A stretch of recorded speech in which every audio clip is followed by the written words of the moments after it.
Hello po mga kapraps. Dito tayo ngayon sa bayan ng Lumban, Laguna. Meron akong ipapakita sa inyong property na for sale. Isa itong farmhouse na may sukat 9,397 square meters.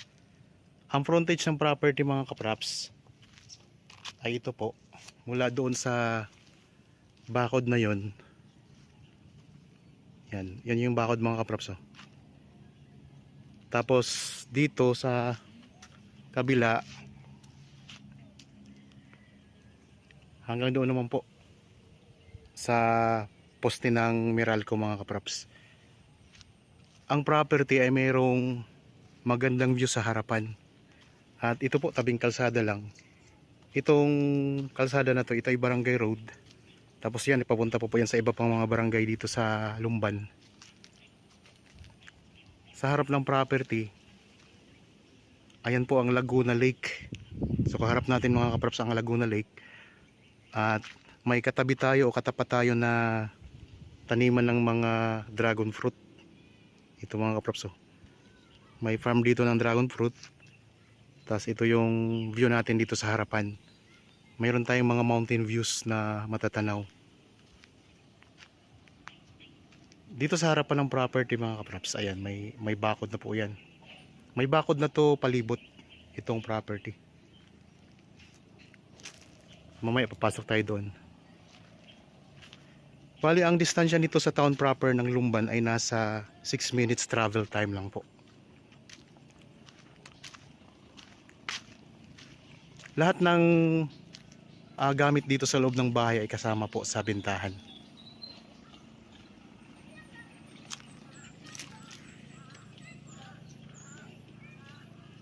Yan, tara, pasok tayo sa loob mga kapraps.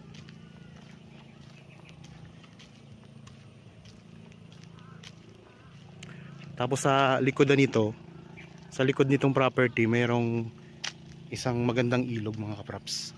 Mamaya pupuntahan din natin para makita ninyo. Tapos meron ditong tanim na puno ng kawayan. Libutin natin to. Ako nga po pala si Bads, ang inyong mga kasama para sa virtual viewing po dito sa property.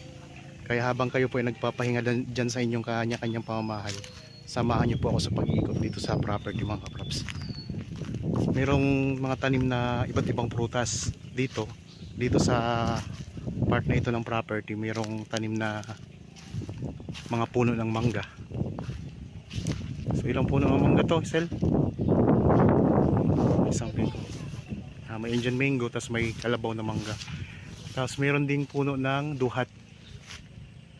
Ayan, ito yung puno ng duhat mga kapraps. Ito yung mga puno ng mangga.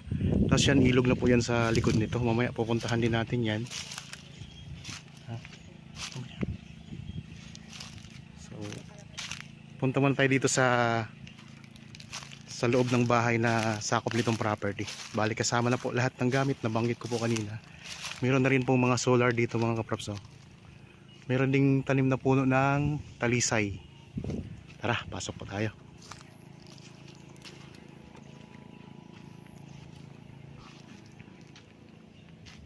Dito naman po ang parking area. Yan, may tanim din na duhat dito. Nasa 7 sasakyan ang kasya po dito sa parking area. Ito yung front ng property mga kapraps yan. So pwede nyo itong i-develop. Kung gusto nyong i-develop na gawing resort, pwede ito mga kapraps.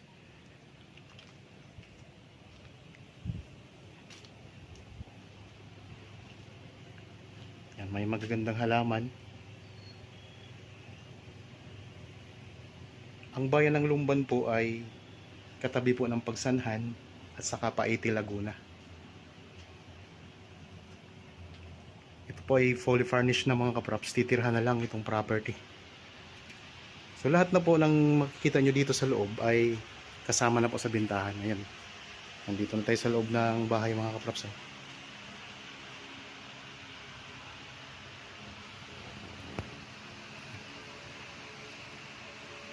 So ito yung pinaka sala dito sa bahay.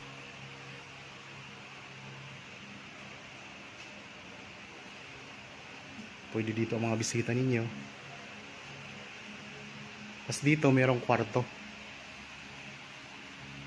Pasok tayo dito sa kwarto mga kaprops. Bali 5 po ang kwarto dito. Meron na rin yung aircon.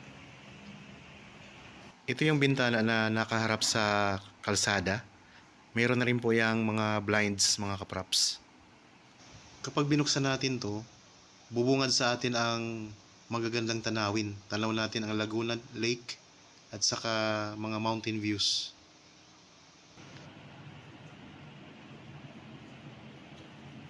Malawak po ang kwarto mga kaprops nito. Tapos, ito naman po ang CR. Buksan natin ang ilaw.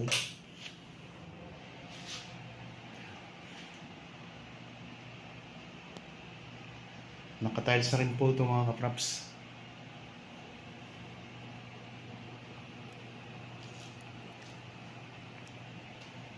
Sa mga interested ditong property, mayroon tayong mga contact details na pwede nyong kontakin.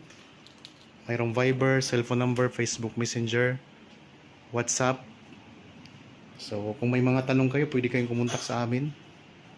Tapos, ang mga detalye naman nito nasa description box, pwede nyong mabasa. So, ikot ko lang po ulit dito sa kwarto ang camera.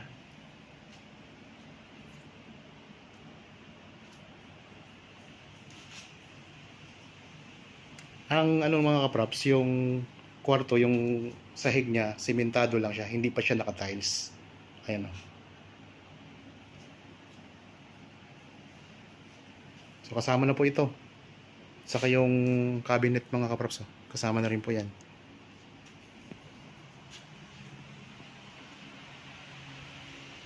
So ito yung guest area. Tapos meron ditong 2 electric fan sa guest area mga kaprops. Punta naman tayo dito sa isang kwarto. Mayroong kwarto dito na magkaharap ang pinto. So pwede siya sa 3 single bed.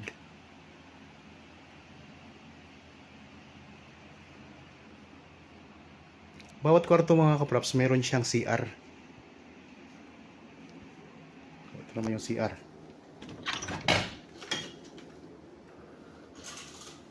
Yan, ito yung CR ng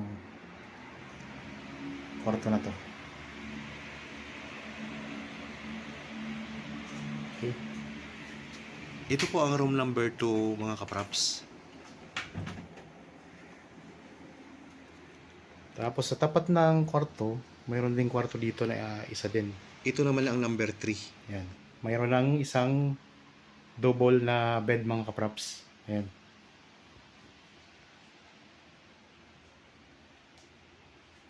Tapos meron na rin cabinet. Yung sahig niya hindi pa nga lang po naka-tiles.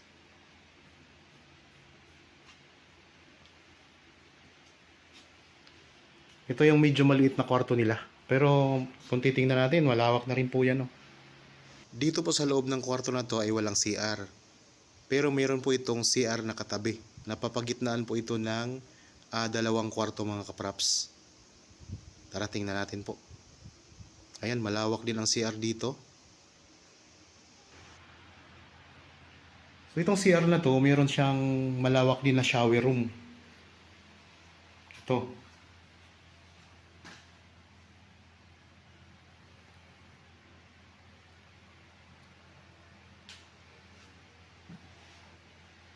Fully furnished na mga kaprops. Titirhan na lamang po.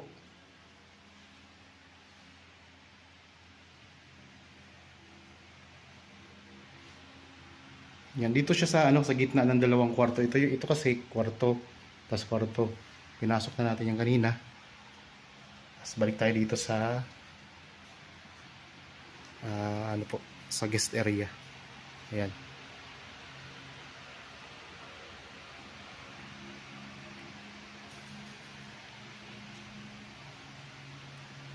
Bali 1, 2, 3. Dito na tayo sa pang-4 na kwarto. Yan, ito yung pang-4 na kwarto. So may mga number naman pala. Ito may mga number naman pala yung bawat kwarto. lahat po ay may aircon na. Itong kwarto na to, ito yung room na walang CR sa loob. Kaya mayroon tayong CR doon na yung pinasok natin kanina na CR. So pwedeng doon po mag CR. Ang dito, nag-occupy sa kwarto na to. Tapos dito naman tayo sa number 5. Room number 5 mga kapraps. Hindi pala nakalock pala tong room number 5. So baka nandyan ang mga gamit ng personal na gamit ng may-ari. Kaya nakalock mga kapraps, din natin mapasok. Pero napasok naman natin yung 4 na kwarto dito. So, bali 5 kwarto nga po ang nandito sa loob ng building na to. Okay, dito tayo sa kusina. Yan. So meron na itong ref dito mga kapraps, tapos meron na ring stove. Ayun. So lahat po ito na nandito na nakikita natin, kasama po ito sa bentahan. Ang presyo po pala nito ay makikita nyo sa description box at sa title nitong video. Ayan, meron na rin pong freezer mga kaprops. May freezer, tapos mayroong water dispenser. Mayroon din pong aircon dito sa kusina.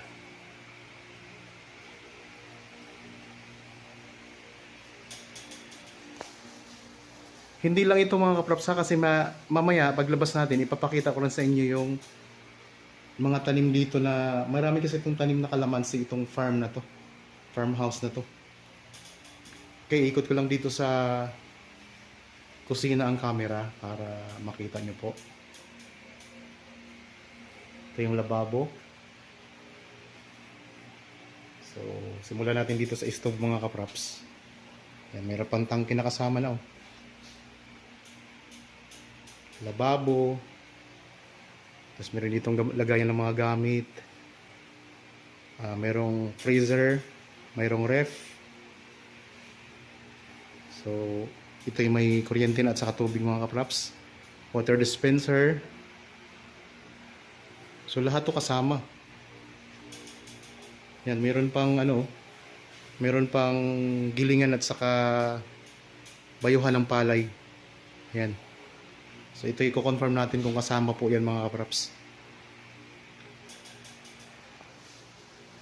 Pagdating natin dito sa kusina, mayroon ditong pinto. Ito yung pinto para pagpunta natin sa labas. Daanan palabas mga kaprops. Tara. Ito tayo sa labas. Yan. So ito yung pinaka-exit ng bahay mga kaprops, kusina. Yan, meron na rin tayo ditong mga washing machine, Tapos merong water pump, may tangke na rin ng tubig.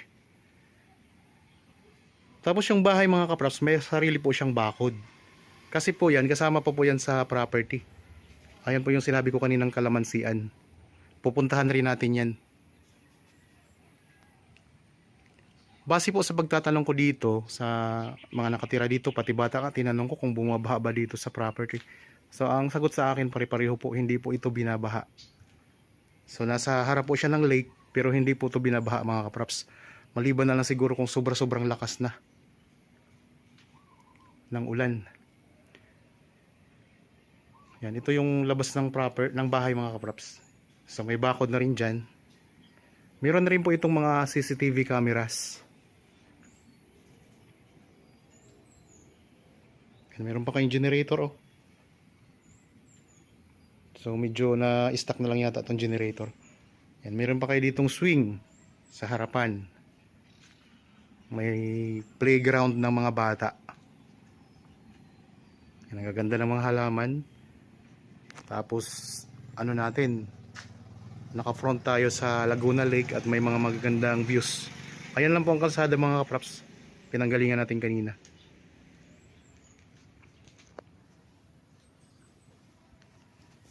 May mga gamit pa na may mga mower pa para sa pag trim ng mga Carabao grass na nandito. Ang ganda ng ano dito mga kaprops, oh. Carabao grass ang tanim sa ng lupa. So mga interested po kayo, kung interested po kayo sa property, kontakin nyo lang po kami mga kaprops sa inyong mga contact details, sa aming mga contact details na nandyan sa inyong mga screen. So pwede po tayo sa Viber, cellphone number, Facebook Messenger at saka WhatsApp. Yan, ito yung harapan ng bahay. Nandito tayo sa labas ng bahay ngayon.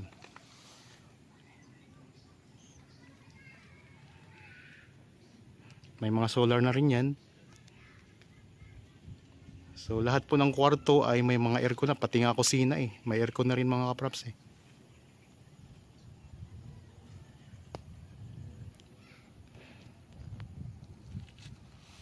Okay, puntahan naman natin ang... Ikutin pa natin tong buong property. Malawak kasi to. So naggaling pa lang tayo sa bahay. Yan, meron pala ditong kubo na kawayan, kaso lang po ay kailangan ng palitan kasi nasisira na po siya. So dalawang kubo ng kawayan mga kaprops, oh. So kung kayo makabili nito, bumili na lang din po kayo ng bago.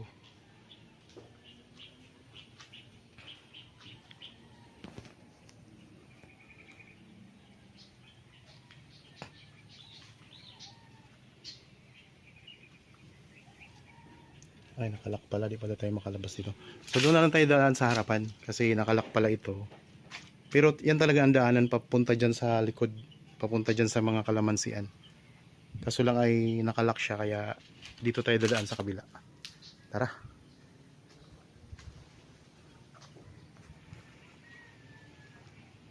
Medyo malawak-lawak pa ang ating ikutin kasi 9,397 square meters to. Halos 1 hektarya ang sukat. Ang ganda ng view dito mga kaprops. Tapos mamaya pupuntahan din natin ang ilog sa likodan.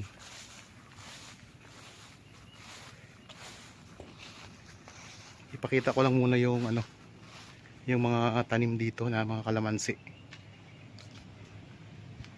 Dito tayo pumasok kanina. May mga CCTV mga kaprops. Ayan, CCTV.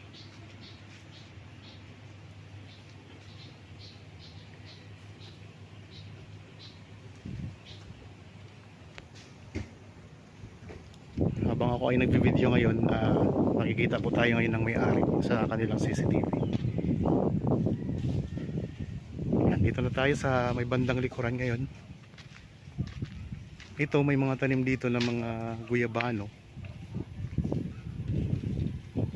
May aratilis. Yan, dito tayo sa likod ng bahay, oh.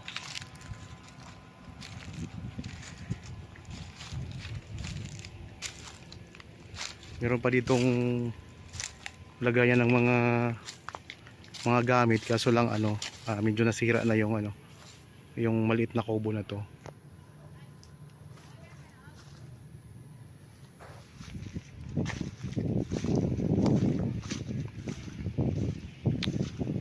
Dito mayroon ding mga tanim na puno ng mangga.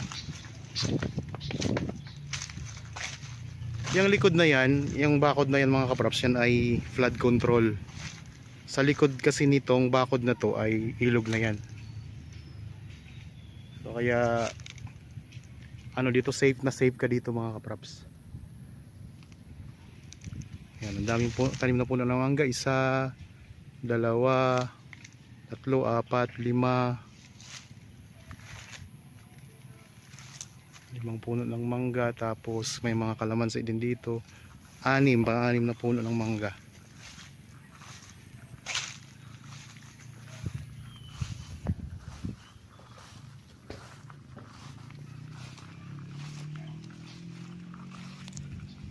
Galing tayo doon kanina sa loob ng bahay. So dito, nandito na tayo ngayon sa likod. Sa likod ng bahay na tayo mga kaprops. Mayroon ding tanim na puno ng sampalok, oh. May bunga na rin. Kahit maliit pa yung sampalok, maliit pa siya na puno pero may bunga na siya. Ayan, oh.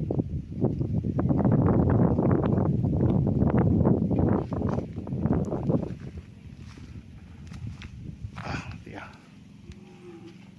Ito, may bunga na yan.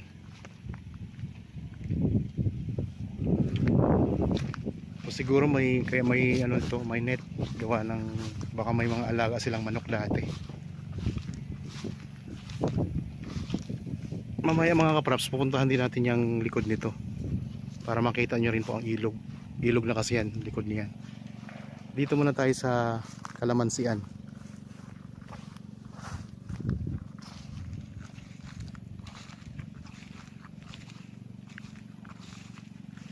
May mga solar na rin siya. Yan, mayroon din pala tong tanim na mga puno ng suha. Tapos to, daming puno ng kalamansi. Yan, mayroon ding puno dito. Anong puno nga to, kuya? Yan, may puno ng kamatsili. Yan mga kapraps.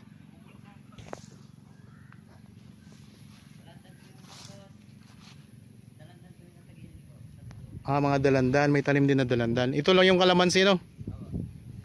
Okay. Ito yung bali, ito'y kumikita na rin kasi may mga tanim siya na kalamansi. Ibig sabihin, pag nag-ani ka dito ng kalamansi mga kapraps, pwede mo itong ibenta. Ayan, sa ngayon kasi ang nagbebenta nito yung caretaker nitong mga kalamansi. Kaya may income na to, kaya ano po, ito yung isa sa maganda dito sa property. Sa mga viewers ngayon na mayroon ding binibentang property, pwede nyo kaming kontakin para matulungan namin kayong mahanapan ng buyer mga kapraps. Ayan ang kalsada. Yan yung sinabi kanina na hindi nakasama kasi may bakod siya pag ganyan. Gumanyo ng lupa eh. Hindi na to kasama sa property, itong maliit na bahay na to. Yan yung farm ng dragon fruit. Kaharap natin. Ayan, may puno din ng mangga pala dito mga kapraps. Tapos may kamyas. Masarap to sa ano, sa sinaing na tulingan.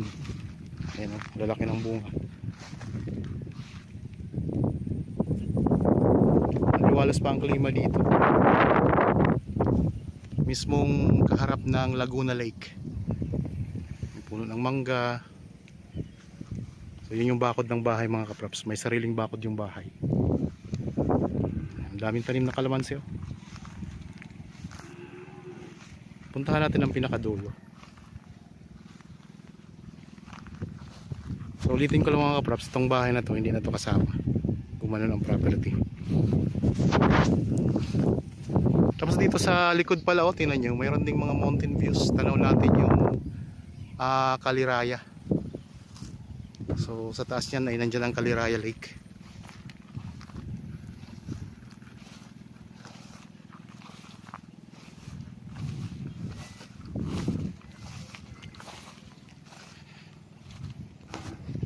Hanggang dyan sa Pulong Kahoy, kasama po yan sa property. Yan yung mga views na nandito, matatanaw natin dito.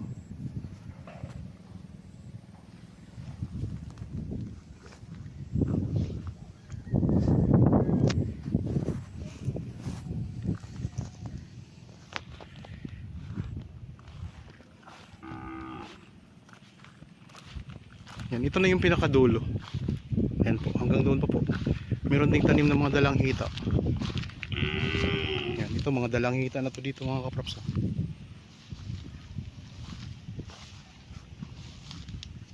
Sa gilid, mga dalanghita pa lang tanim.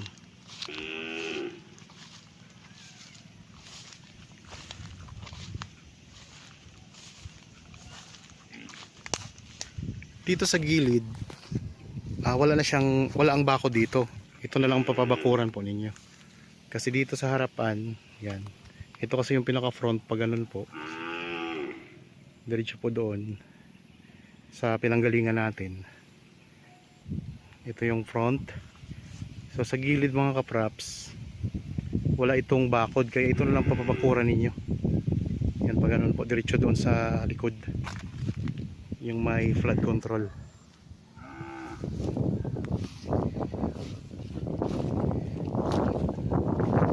Dito sa likod, sa pinakalikurang bahagi sa bandang gilid, sa right side ng property. ito na kasi yung pinaka boundary niya, itong malaking puno na to.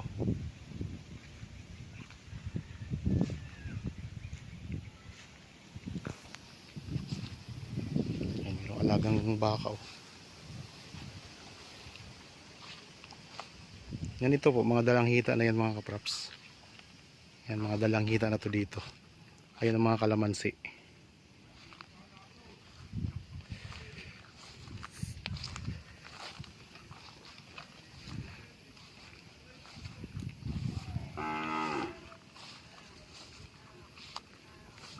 Wala pang bunga ang mga dalanghita. Ulitin ko lang mga kapraps ha, ang property na ito na iniikot natin ay isang farm lot na mayroon ng bahay sa loob. Kasama na po lahat ng gamit. Kaharap po niya ay Laguna Lake. Tapos ang likod po ng property ay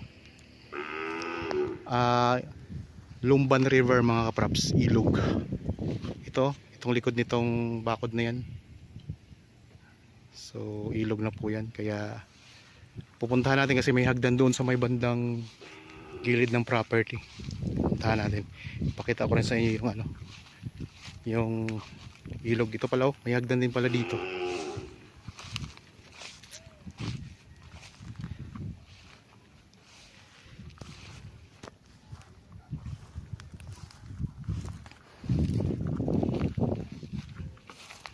Yan, akyat tayo dito sa hagdan para matanaw natin yung ilog. So pwedeng nyo itong i-develop pa. Pwedeng resort mga kaprops. Yan, ito na yung ilog.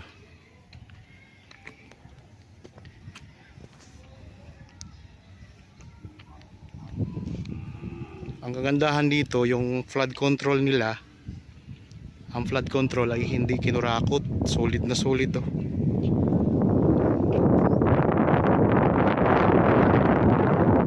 Basta ikot ko ang camera ha.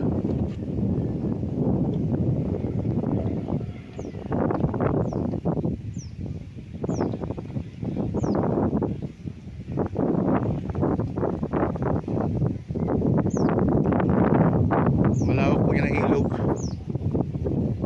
pero safe na safe kayo kasi may flood control na. Ito yung property, oh. Ayan. Ito yung puno ng kamatsili. Tapos yan po ang kalamansian.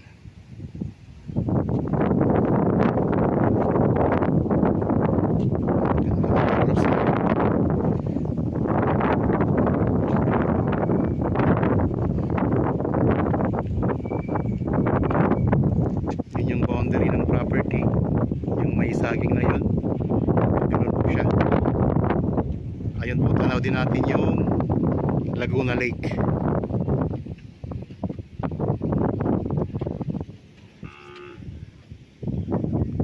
Tapos natatakpan po ng puno na yan ang bahay. Gandang property nito mga kaprops.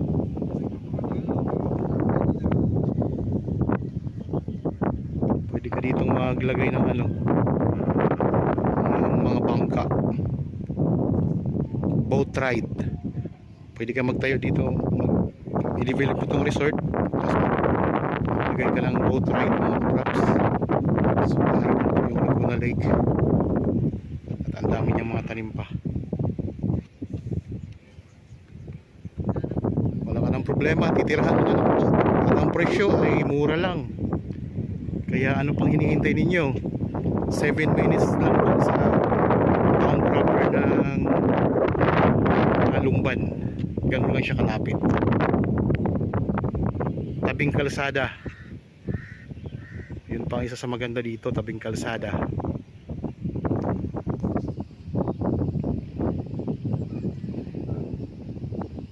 Okay.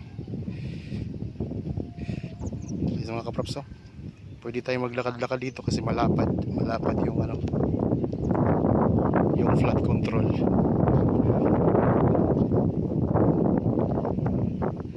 Doon tayo bababa sa kabilang hagdanan.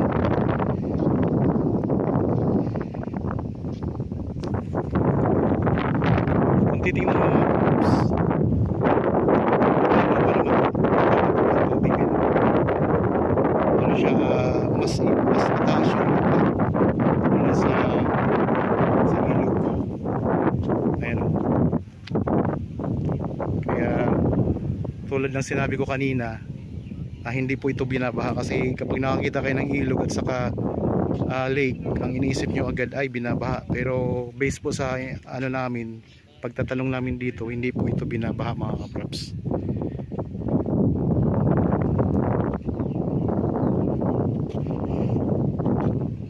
Yan, may mga mountain views kayo. Yan po ay mga bahayan na rin yan, yung sa likod nito, mga bahayan na rin yan mga kaprops. Yan, nakikita nyo. Tapos tanaw natin dito yung Kaliraya. Kaliraya na po yung sa taas. Ayun, Kaliraya na po yan mga kaprops. Nandyan po ang Kaliraya. Medyo mahangin dito sa ating kinaroroonan mga kaprops ngayon. Yan. Ito naman po yung bahay. Ayan ang bahay, yung pinanggalingan natin kanina.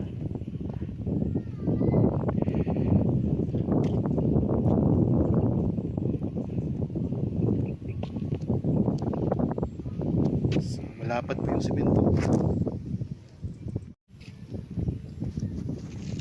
Ito yung pinaka-boundary mga kaprops ng property, itong ating dinadaanan ngayon.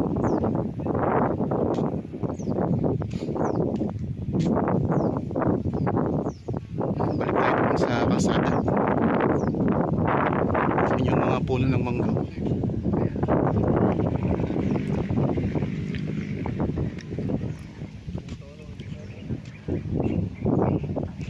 Yan din dalang hita dito.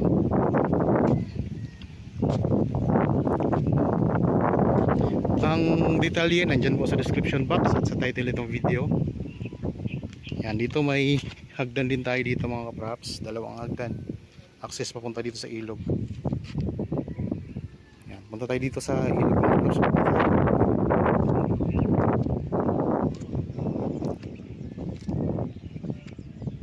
Okay, ito na. Yan, dito na tayo sa baba.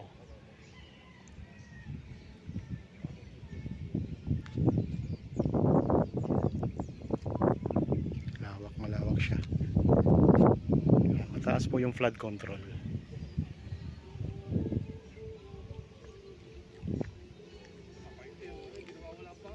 Kaya hindi to binabaha kasi ang lawak ng ilog niya. Dire-diretso lang po ang ano ng tubig, agos ng tubig. Okay, balik na tayo dito sa loob. Yan, meron ding tanim na avocado, puno ng avocado.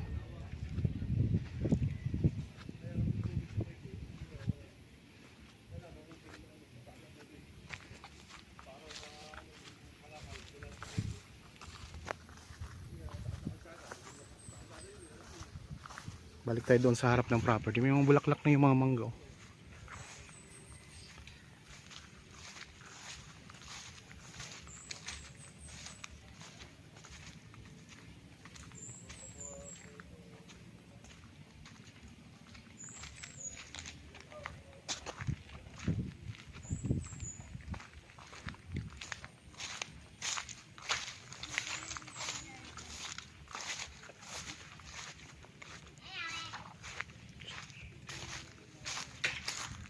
Naikot na natin mga kaprops yung buong property. Bali kung saan tayo nagsimulang mag video, babalik lang tayo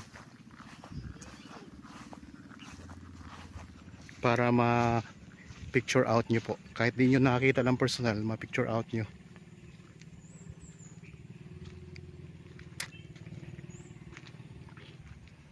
Ito yung pinaka front, ganda.